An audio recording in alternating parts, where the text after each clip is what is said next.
Shabbat Shalom a todos, uma grande bênção estar na presença de vocês para prestar um culto espiritual ao Senhor. E agradeço muito pela vida de cada um de vocês que estão presentes, de vocês que estão nos assistindo aí pelo nosso canal no YouTube. Uma grande honra e bênção realmente estar contando com vocês nesse tempo tão especial que o Senhor tem reservado para todos nós. Mesmo que diante de tantas incertezas e tantas tribulações, o Senhor tem dado cada vez mais, a cada semana, grandes testemunhos e grandes situações para que nós tenhamos o tempo necessário para demonstrar a nossa fé, demonstrar a nossa bondade, demonstrar tudo aquilo que nós temos aliançado com Ele. E esse é um tempo muito especial e muito precioso. O Senhor tem realmente nos honrado com muitas palavras e muita coisa que tem se tornado grande realidade.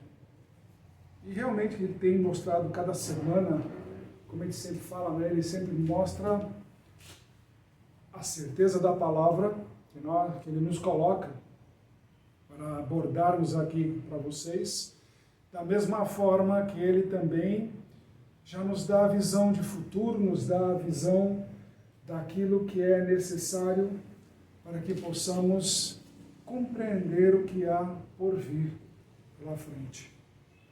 E essa semana foi muito engraçada, porque ainda ontem, se não me engano, teve uma publicação aí no X, né, no antigo Twitter, de um conhecido, né, que fez uma publicação de um pastor lá, um metido a pastor lá não sei se é do Paraná ou de Santa Catarina, e já tinha até ter sido há alguns anos atrás aí, mas no tempo do quartel, né, ele estava muito ativo, esse pastor, digamos assim.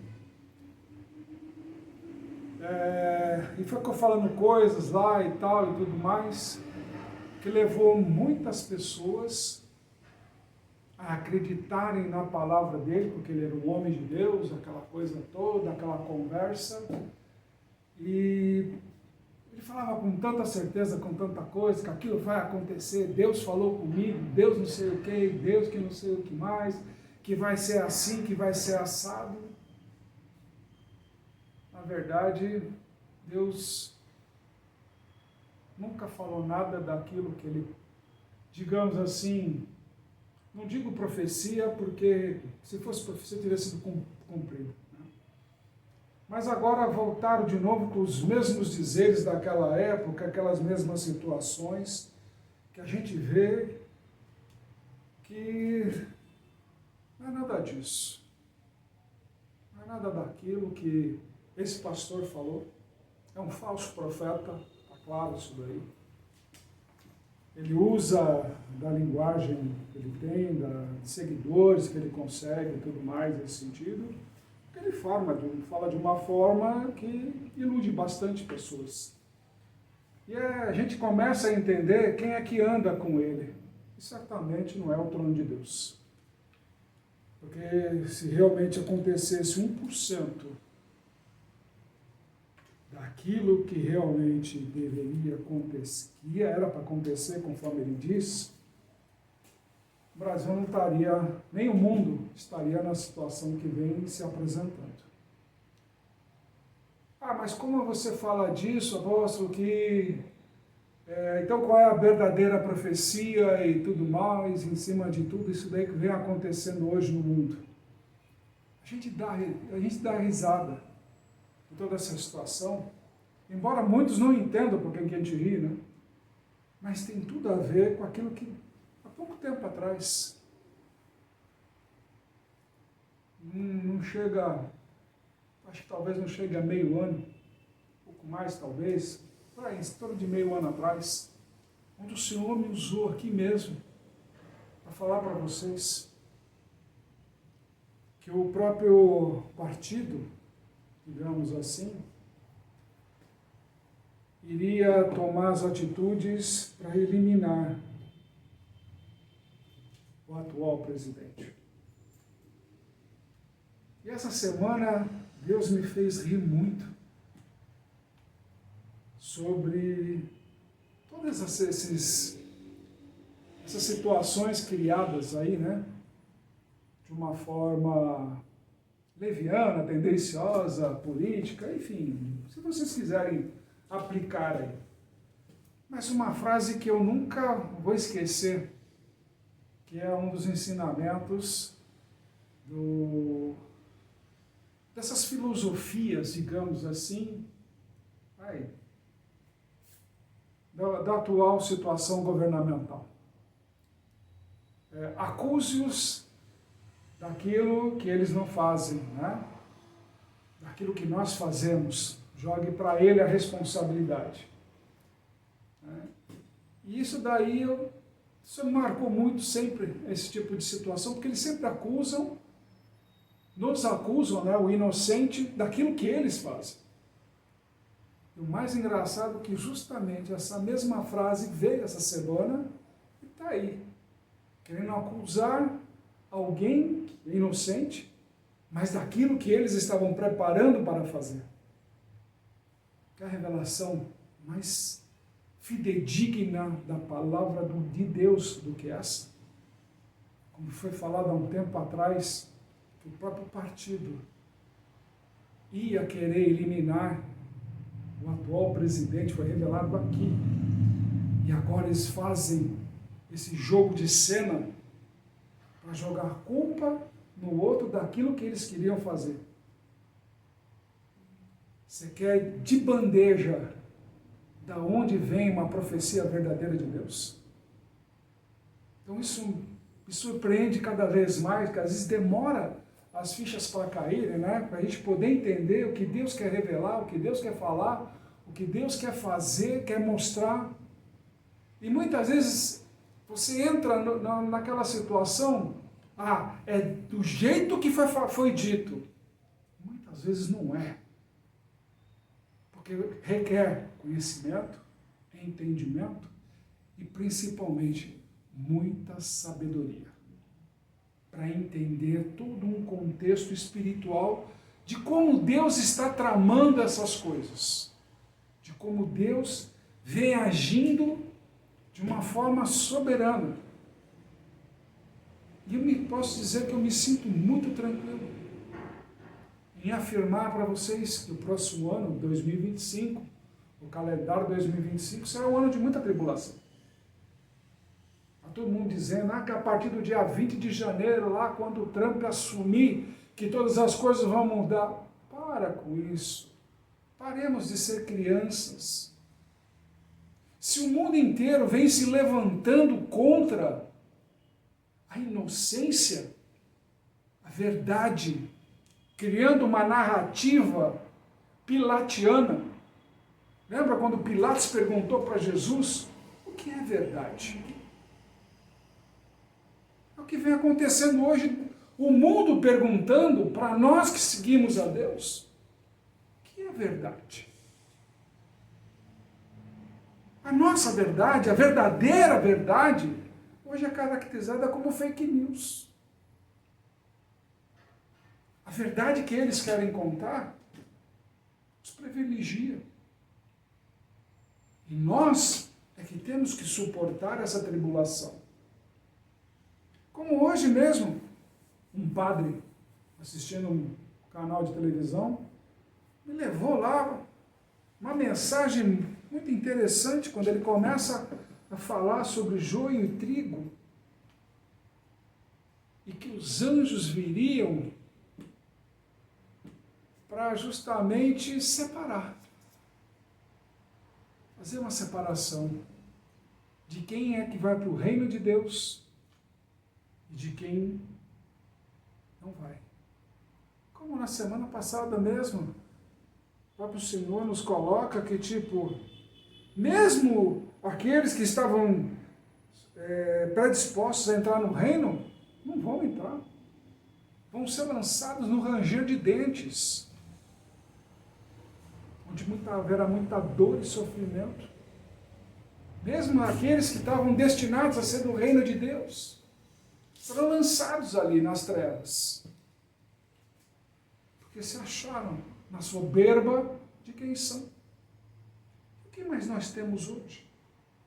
Por isso que Deus me levou novamente a ver essa publicação recente desse rapaz, de uma coisa antiga. E aí tem tudo a ver com os ensinamentos de hoje. Que é Haye Sara, a vida de Sara. Vai de Gênesis 23, 1 a 25, 18, 1 Reis 1, de 1 a 31, Mateus 8, capítulos 8 e 9, Lucas, Haftarot 23, de 53 a 56. Tá? Então a gente começa a refletir sobre isso daqui, daí vai falar, pô, mas o que tem a ver a vida de Sara com tudo isso que você tem falado hoje, de que no passado houve um falso profeta, que nada se cumpriu do que ele falou, que tinha determinado até prazo, inclusive eu lembro disso, que eu estava acompanhando tudo aquilo que ele dizia. E sabe aquelas coisas do tipo, eu tenho um informante lá dentro, recebi informação, é garantido. Lembra quando começou isso daí? E as pessoas estavam no quartel? Pois bem, esse mesmo pastor aí, tá? Tem a informação fidedigna, né? Digamos assim. É meio difícil saber se tem uma informação fidedigna quando a verdade se conta de outra forma. Se contesta hoje a verdade. E não aceita-se a verdade quando ela fere o errado, o iníquo. Quando ela vai ferir o iníquo, já não é mais verdade, já passa a ser fake news. E cada um está contando a história como quer. Já perceberam isso? Isso tem tudo a ver com isso aqui. E aí Deus faz uma pergunta para todos nós, da seguinte forma: qual tem sido a sua vida como igreja?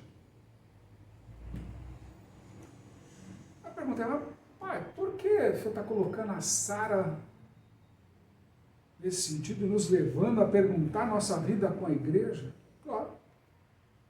Sara é a nossa matriarca, a primeira matriarca que nós tivemos. Nossa matriarca da fé. Porque a fé dela em seguir Abraão, em crer em Deus, através de seu marido, nos leva ao ponto de refletir a quem realmente nós estamos seguindo. Abraão conversava com Deus, Sara não. Então ela tinha que se apoiar totalmente na fé. Lembra que Sara se entregou para ser esposa de Faraó, para livrar a vida de seu marido. Sara permitiu que a sua escrava se deitasse com seu marido para que houvesse descendentes, para alegrar o seu marido. Então, a primeira referência como igreja é Sara. Se a gente parar para analisar tudo que vem ocorrendo através dos tempos, tudo que aquilo que Cristo falou, que como nós deveríamos nos portar perante o Senhor, Sara nos coloca dentro do foco chamado igreja. O que nós temos feito por Cristo? Essa é a pergunta. Porque muitas vezes estamos aí frequentando cultos que tipo, porque eu quero a libertação, porque eu quero ficar rico, porque eu quero isso, porque eu quero aquilo, porque... Tipo, cara, eu quero tudo, eu posso tudo. Naquele que me fortalece, se escorrega por jargões, digamos assim, da palavra de Deus, para atender às próprias necessidades. Mas quando na verdade se revelam, um povo sem fé.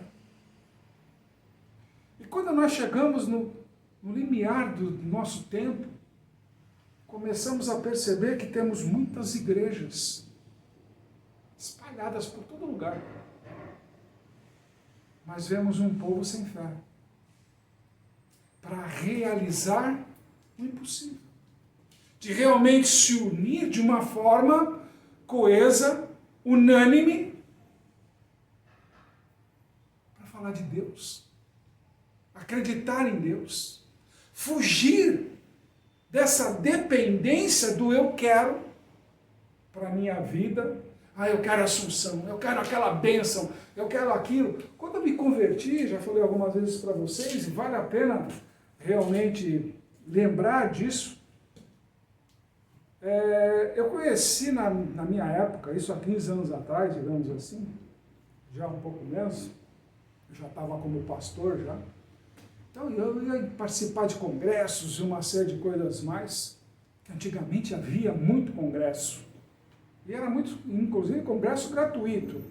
Hoje, para se fazer um congresso aí, cobra-se os olhos da cara de quem quer participar.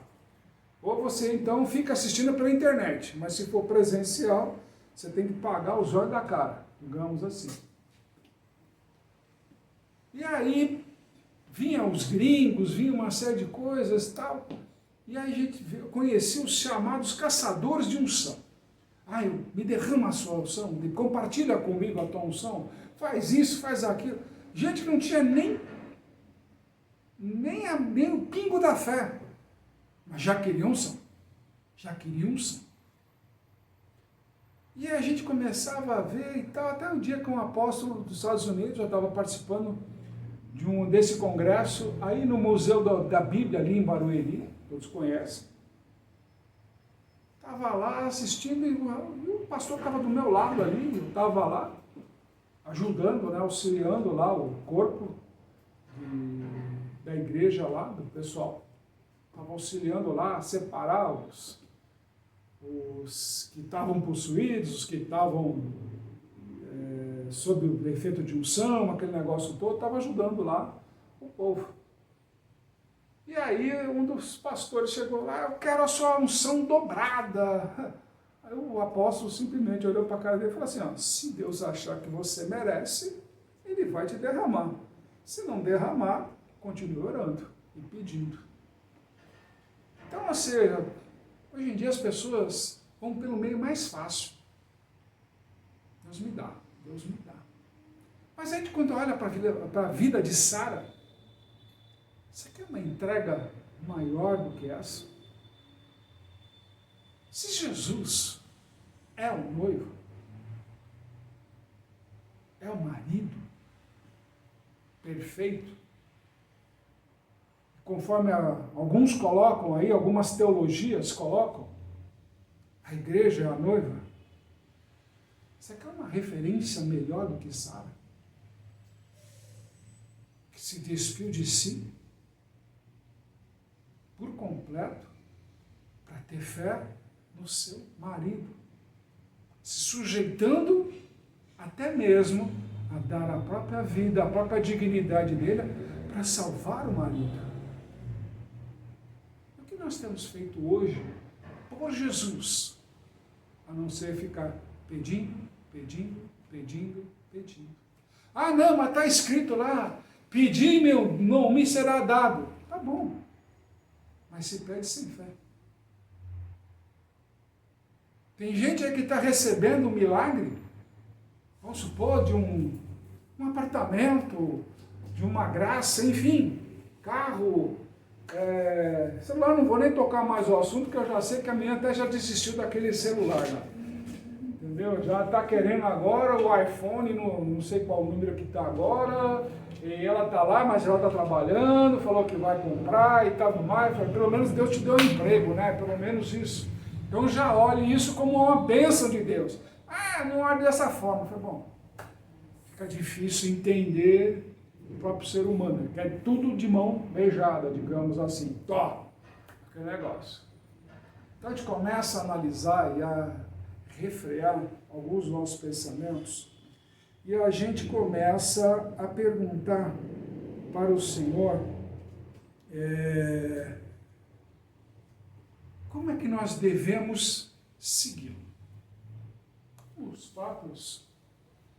próprios ensinamentos do Senhor está aqui no capítulo 8 de Mateus. Como é que a gente deve seguir?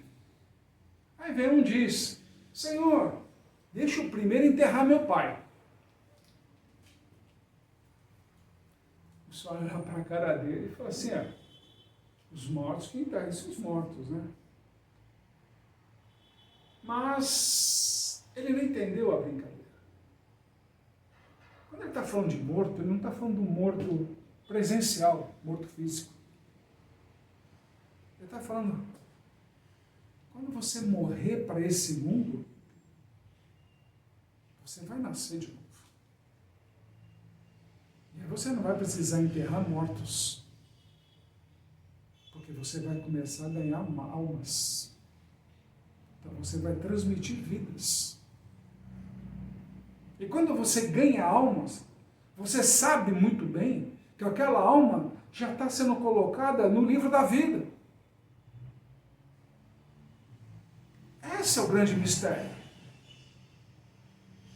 Esse é a nossa grande responsabilidade. As pessoas aceitarem Jesus como realmente seu Salvador, como aquele que realmente é o nosso Rei.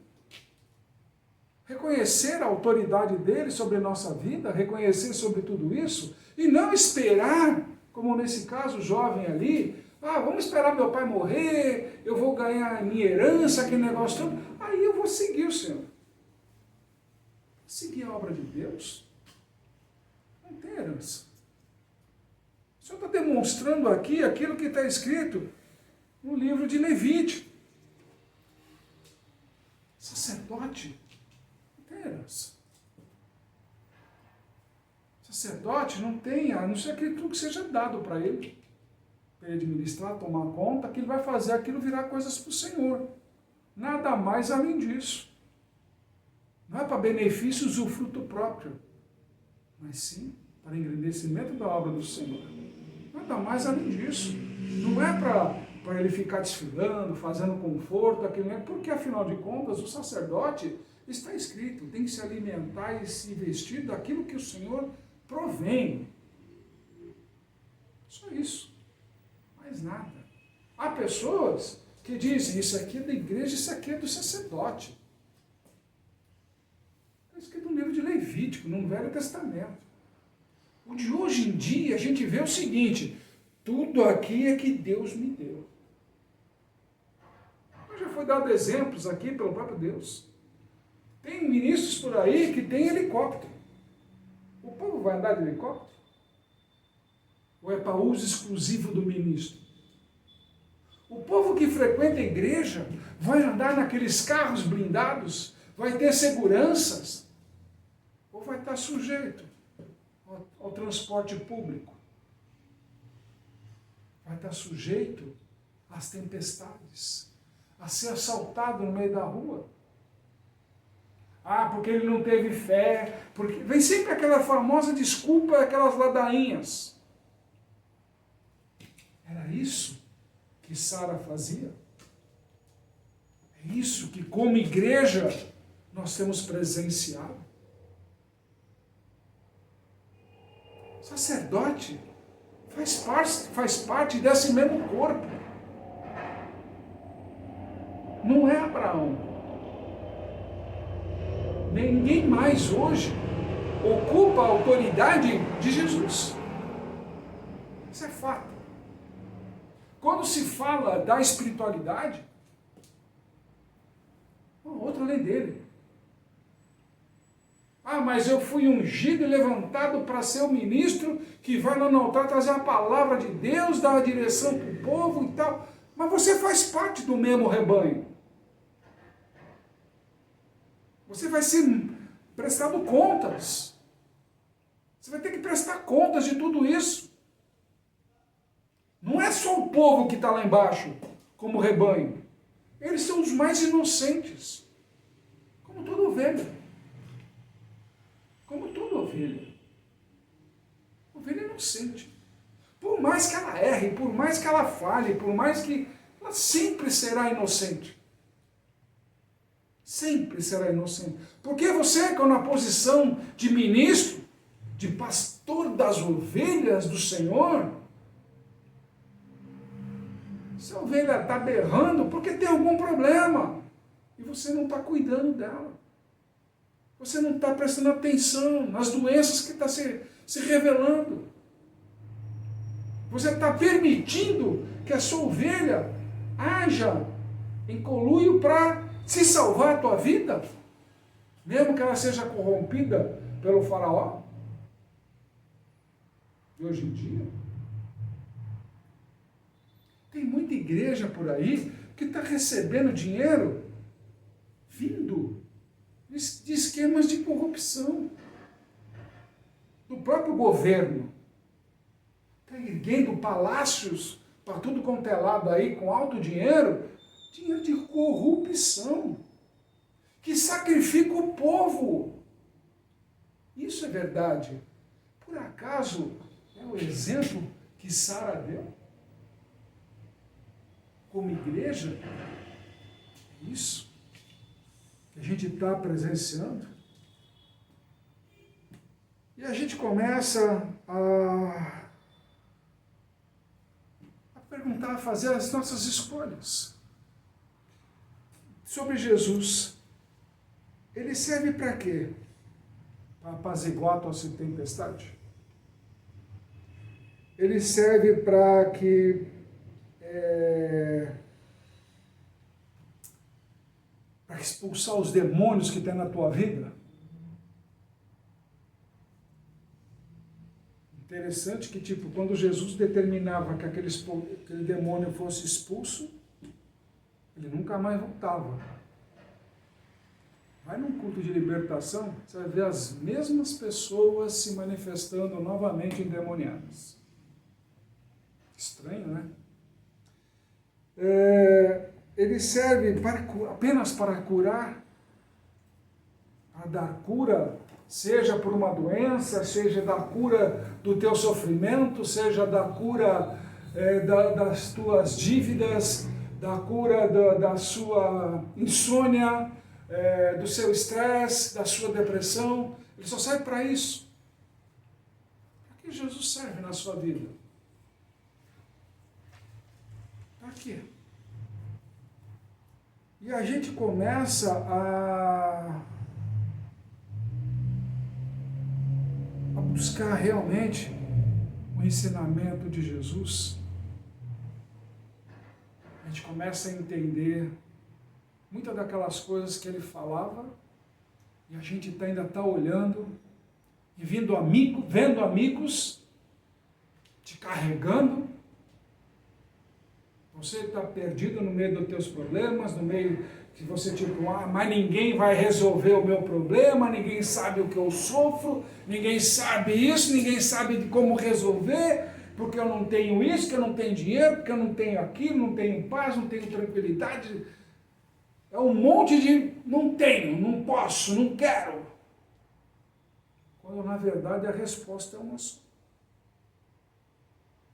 Cristo mesmo dá a resposta. Levanta-te, toma a tua cama e anda. Ou seja, sai da tua zona de conforto. Ouça a Deus. Quando você se levanta, é porque você tem que ouvir a palavra de Deus. Porque quando você levanta, ele vai falar, vai para lá. Quando você se levanta, você fala, eis-me aqui, Senhor. Você renova a tua aliança com Ele. Mas não é para atender as tuas necessidades, para você pagar o carnê. E semana que vem? Vocês precisam montar uma estrutura que requer tempo, o tempo que você continua deitado, murmurando em cima de filosofias, teologias e tudo mais, que você gosta de ser seduzido pelos altares, que frequentam alguns aí. Porque realmente, não, a cadeira é confortável, porque aqui tem ar-condicionado, aqui tem a bandinha que toca, lá eu me solto, eu danço, eu pulo, rodo o covel e vejo a bandeira de Israel, corro para um lado, corro para o outro. O pastor massageia meu ego, dizendo que eu sou vitorioso, tudo posso naquele que me fortalece, ser forte e corajoso, eu estou contigo. Enfim, todas as mensagens de automotivação que estão na Bíblia. Você precisa que alguém chegue lá do altar, não, porque ele é o homem de Deus. E você não lê a palavra de Deus para se tornar um homem ou uma mulher de Deus? Para suportar o que vem aí pela frente. Se você não está dentro da palavra de Deus, desde já estou te avisando. Deus já está avisando há muito tempo. Se você não estiver dentro da palavra de Deus, o que vem pela frente aí vai te derrubar. Está escrito. Muitos virão contra ti, te colocarão na frente dos governadores e de sacerdotes, te torturarão, te matarão. O próprio Senhor colocou isso. Será apenas princípio das dores, não o princípio do fim. Só isso. Ele está errando? Ou você não consegue visualizar o que vem pela frente? Ainda cai nesse peseu de engano que tipo, alguém vai fazer isso, alguém vai fazer aquilo, alguém vai ser salvador da pátria. Ei! Para de ser enganado. Para de ser enganado.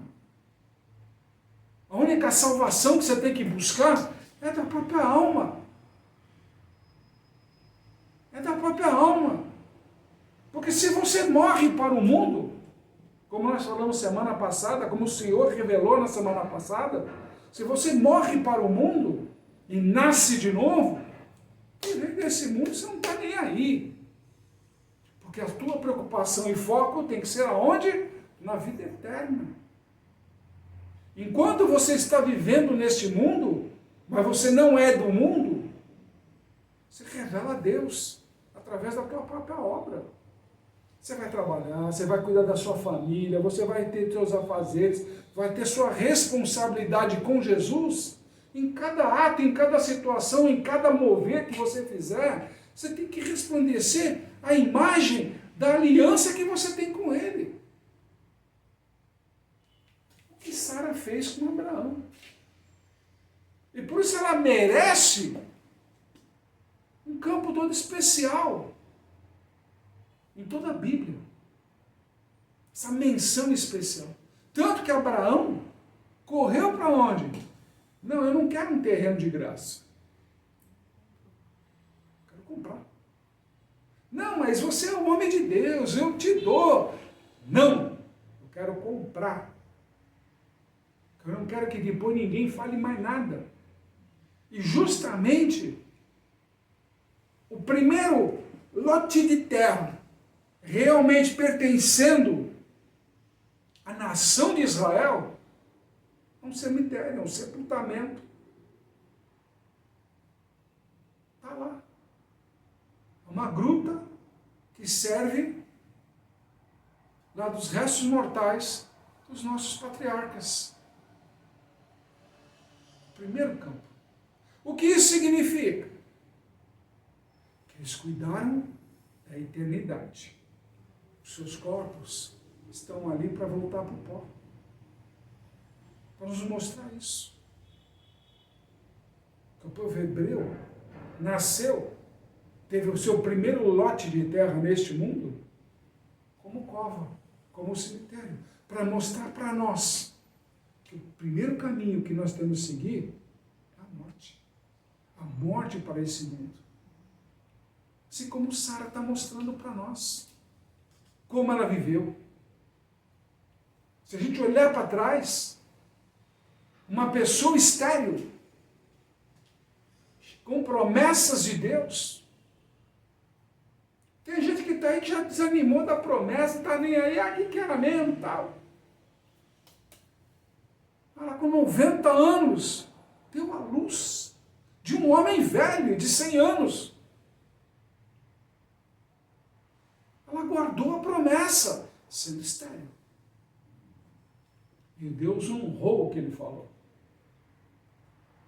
Tudo tem seu tempo. Há tempo para tudo neste mundo. Há tempo para sorrir, há tempo para chorar, há tempo para lutar e há tempo para a palavra de Deus. Todos os dias. Ele nos dá a oportunidade de conhecer, de ter esse relacionamento com Ele. Não da forma como nós olhamos o mundo, porque nós temos essa mania, ainda sendo conduzidos de uma forma desse estereótipo ignorante, de casar as coisas da igreja, da palavra de Deus, de acordo com aquilo que acontece no mundo, e traz aquilo para dentro da igreja. Por isso que a igreja hoje está porca. Vamos dizer outra coisa. Se a gente olhar o livro de Apocalipse, quando se fala da grande prostituta, Deus já me revelou. A grande prostituta é a própria igreja de hoje. Essa é a grande prostituta. Isso já vem há alguns anos sabendo disso. Quando eu peguei as primeiras reuniões e fui vendo lá, vendo os contratos, vendo os acordos, vendo tudo isso, das igrejas que estão grandes aí, vindo de dinheiro, de narcotráfico, de corrupção de governos, simplesmente para ganhar os votos e manter poder de homem. A igreja vem se prostituindo cada vez mais. Por isso que Deus sempre falou e age de uma forma correta. Ele nunca nos permitiu fazer alianças políticas. Nunca nos permitiu. Já tivemos algumas ofertas, algumas coisas. Ele falou, não. Não apoie ninguém. Quer vir na igreja ou escutar a palavra de Deus? Sem problema nenhum. Quer falar que é candidato? Também sem problema nenhum. Deus permitiu. Mas vai fazer a sua campanha, se apresenta, mas não tem vínculos. A igreja Cajado de Deus não tem vínculos políticos com ninguém.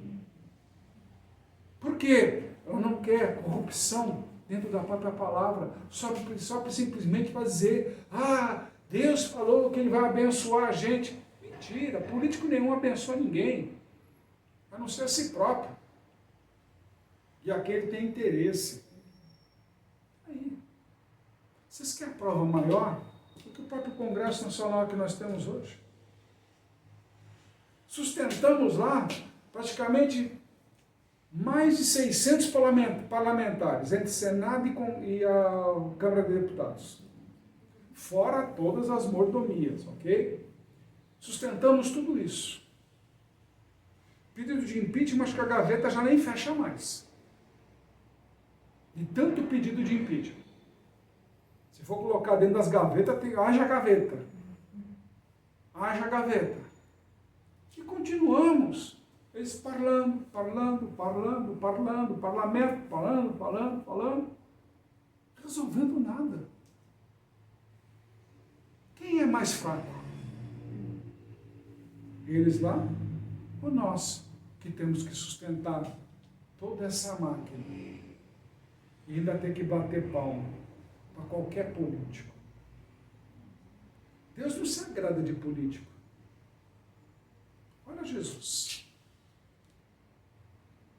A política religiosa associada à política de homens atrás de poder, de status, o colocaram na cruz. Você acha que Deus se agrada de política? Se Você acha que Deus se agrada disso? Da corrupção, da mentira, de enganar pessoas, enganar os semelhantes através de discursos falsos? Por isso que Ele nos traz a vida de santo. Por isso que Ele nos traz realmente esse ensinamento para perguntar para nós, qual é a nossa vida como igreja? Se cada um de nós representa a igreja de Cristo, a Sara de Abraão, ou seja, nós somos a Sara de Cristo. O que nós estamos semeando pela terra? Trigo ou joio? Qual tipo de situação que Ele está nos revelando no dia de hoje?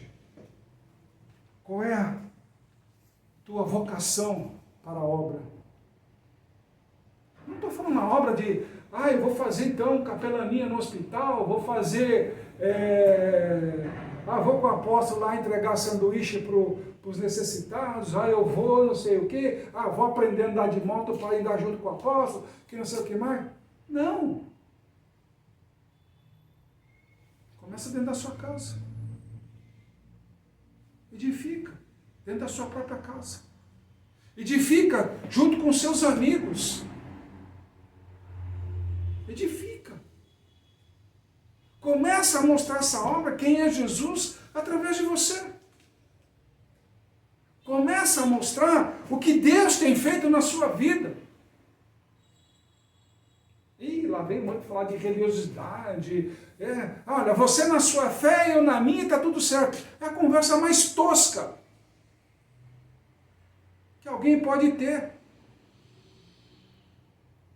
Quando rejeita falar de Jesus. O Jesus que eu sigo não é o mesmo que você. Só existe um. E ele está na Bíblia. Não está em outro lugar.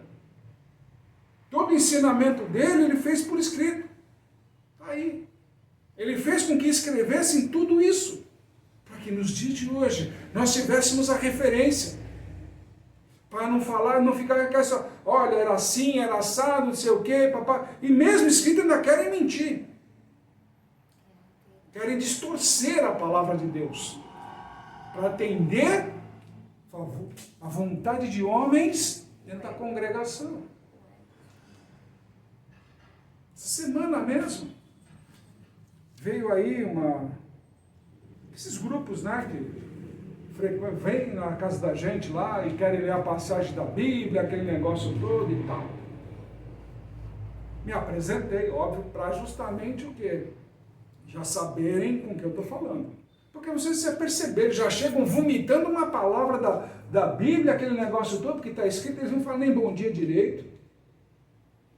Olha, você sabe que Jesus, não sei o quê, papai já começa a soltar versículo atrás de coisa. Falei, calma, eu sou apóstolo. Calma. Você já leu no versículo tal? Sim. Já dei de clata. Estou vendo que você conhece e tal. Olha, está aqui o cartãozinho, visita nosso site lá e você vai aprender bastante. Eu falei, Senhor. Paciência. Eu falei, Senhor. Paciência. Mesmo eu me identificando. Eles não ouvem. Eles não ouvem. Por quê? Só eles têm a verdade. Só eles. Os outros não têm a verdade. É isso que eu falo. É a verdade pilatiana. De Pilatos. O que é a verdade? O que é essa verdade? Eu não me julgo dono da verdade. Mas o que Deus me coloca para que eu diga para vocês, está sendo colocado e gravado. Está aí. Aqui não tem corte, a não ser quando o YouTube manda com esse negócio de algoritmos agora, esse negócio todo. Também nem sei se esse vídeo pode ser até cortado algumas coisas, como eu andei falando de política e algumas coisas. Mas de repente, sei lá, o YouTube gosta, acorda, aquele negócio todo. Mas ele tem feito o seguinte, ele não tem feito esse vídeo chegar onde precisa chegar. Não está deixando as pessoas assistirem esse vídeo. Já perceberam esse negócio? Eu descobri essa semana. O YouTube fez de tudo, como lá alguns anos tempo atrás eu entrei de uma forma um pouco mais agressiva na política, até hoje estão pagando pato.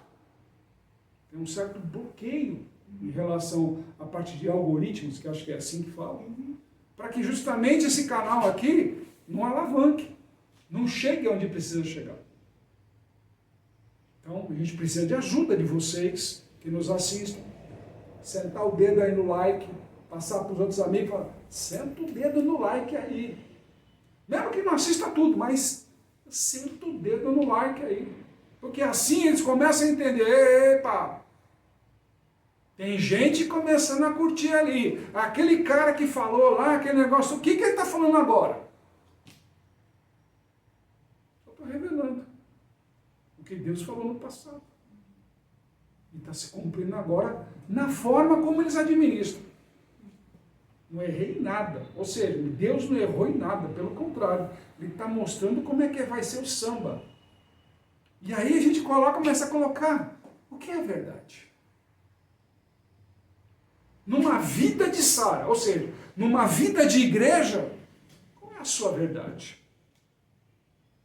É aquilo que você está colhendo? Só dizendo amém, amém. Basta o cara lá no microfone falar amém, você, amém. O cara falou um monte de groselhas. E você está lá, amém, repetindo o que ele está falando. Ele está naquela empolgação, amém, pessoal, amém, pessoal. E aí, uma coisa que justamente sempre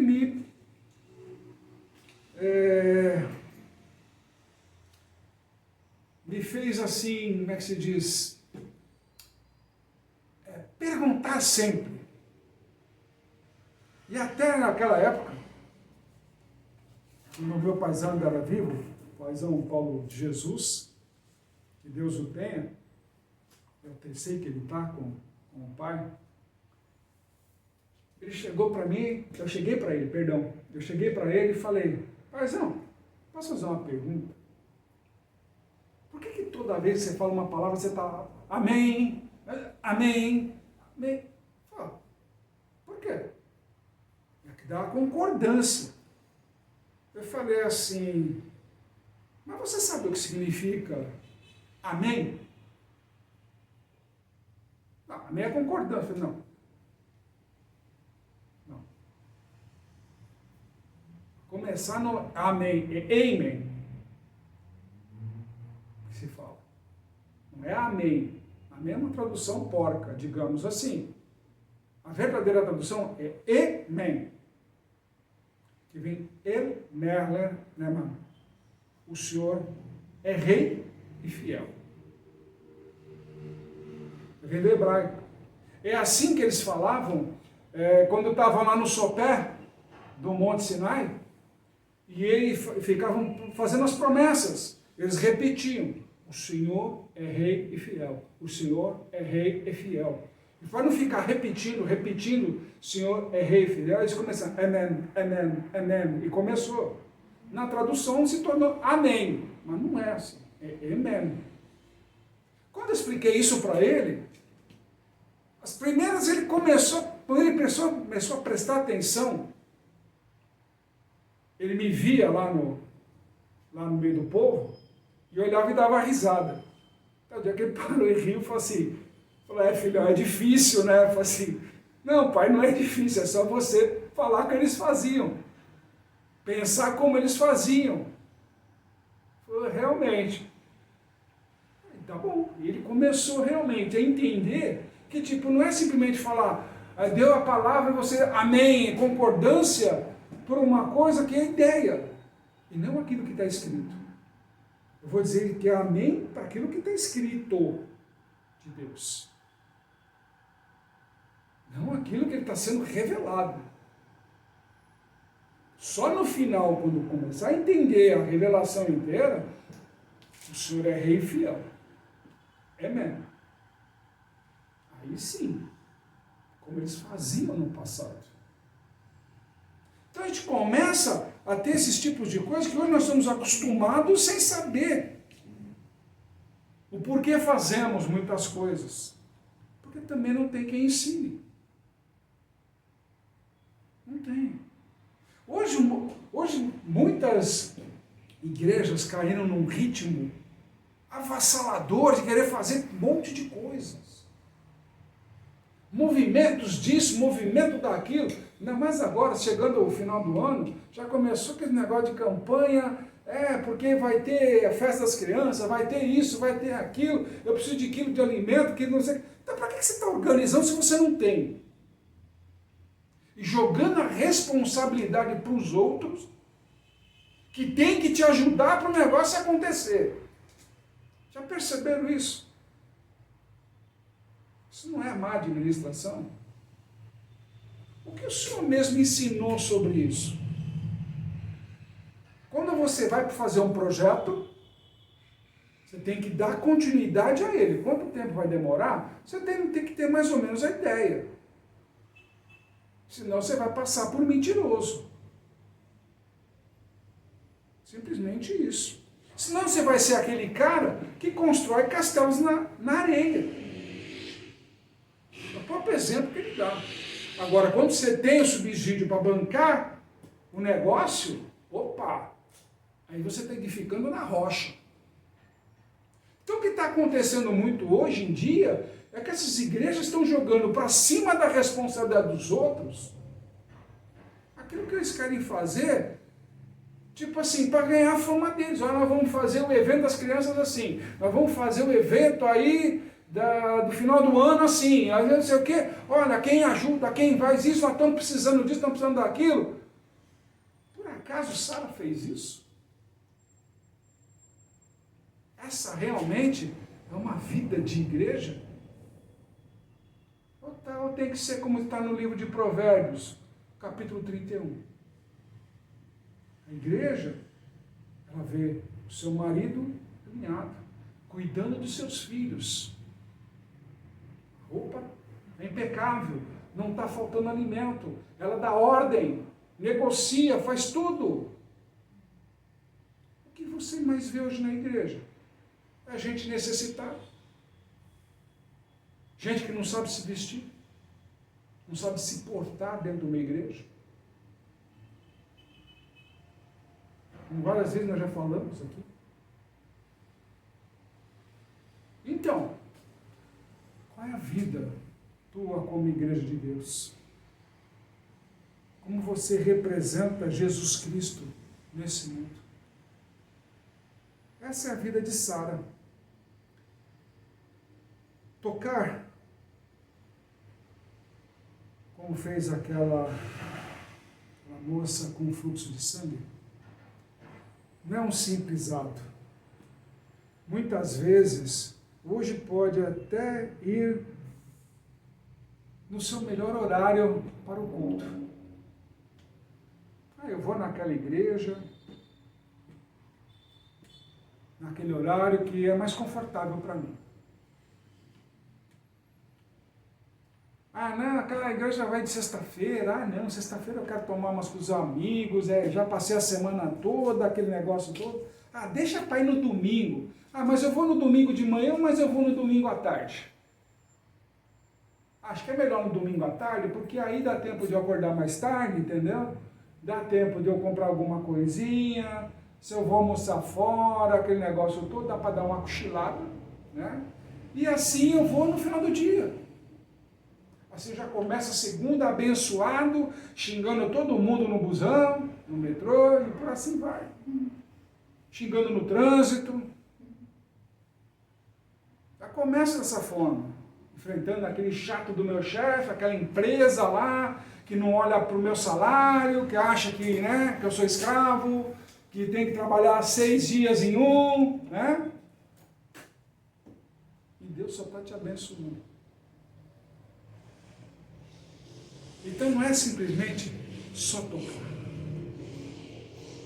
Aquela jovem com fluxo de sangue colocou tudo ou nada diante dela.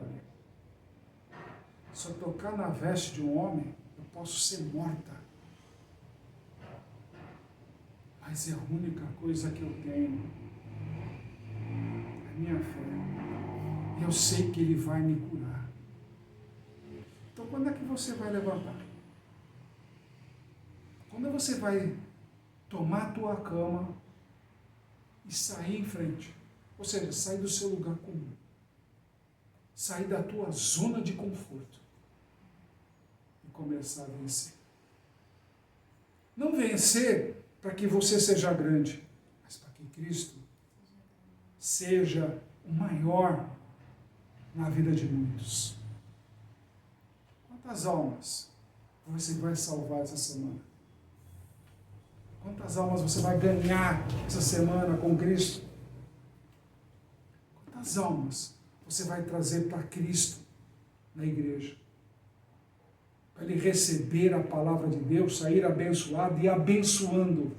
Porque o único jeito de você receber bênção é abençoando. Não é encolhendo o seu braço, não é tipo, não vou curtir porque não é na minha igreja, porque é isso, porque é aquilo, porque ele fala muita coisa lá. Mas te garanto uma coisa. Enquanto por aí muita igreja faz oba-oba de ficar 2 horas lá dentro, meia hora de pregação, o que você está vendo aqui é quase 1 hora. Se não tiver chegando perto de 1 hora já de pregação, de forma só falando de Deus.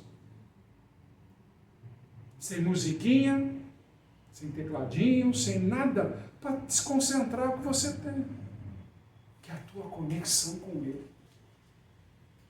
Sabe por que tudo isso que Ele está te levando hoje? Porque Ele te ama.